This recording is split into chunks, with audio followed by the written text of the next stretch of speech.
कि नए भारत के वो प्रतिनिधि हैं, नए भारत के वो प्रतीक हैं, नए भारत के वो चिन्ह हैं।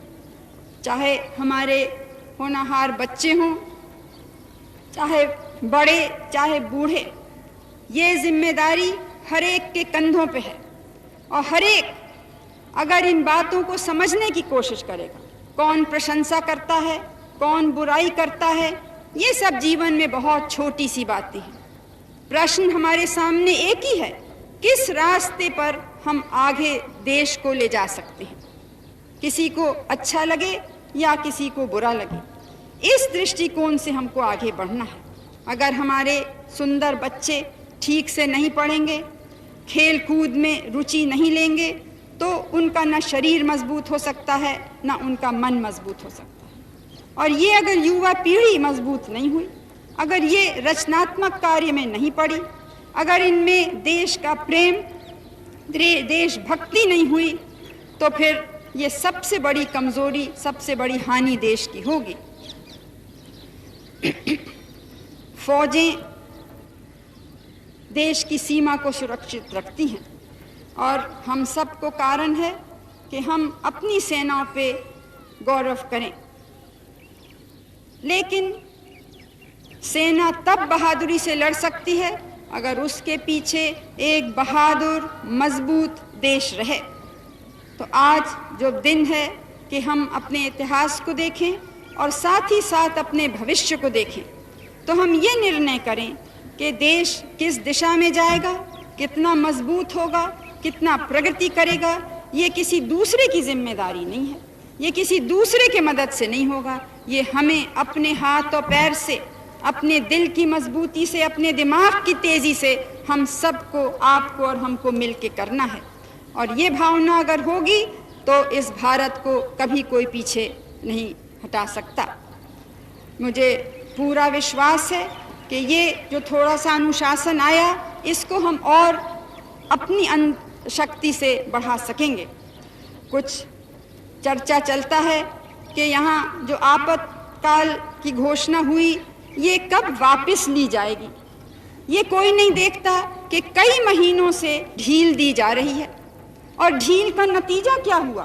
क्या जो लोग छूटे हैं वो उन्होंने ज़रा भी ये कबूल किया कि हिंसा और इस प्रकार के आंदोलन से, काम रोकने से देश की हानि होती है, या वो उसी रास्ते पे आज भी चलने को तुले हुए हैं। ये प्रश्न हमको पूछना है।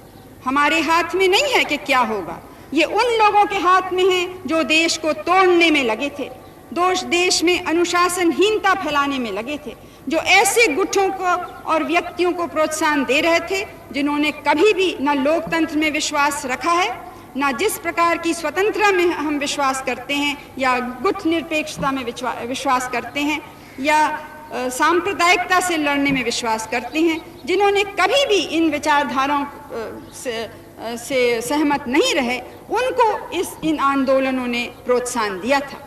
तो हमको ये देखना है कि जब हम आगे बढ़ रहे हैं, जब बहुत बरसों बाद पहले दफे गरीबों के लिए कार्यक्रम आरंभ हुए हैं और सफलता से आगे बढ़ रहे हैं, चाहे जितनी तेजी से हम चाहें उतने नहीं हैं।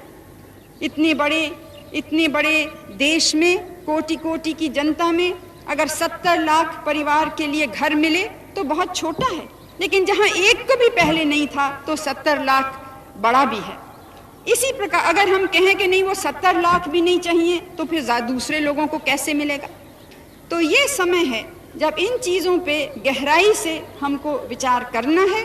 हम नहीं चाहते कि सरकार के तरफ से या किसी संस्था के तरफ से जोर हो, और ना हमने इसकी कोशिश भी की है।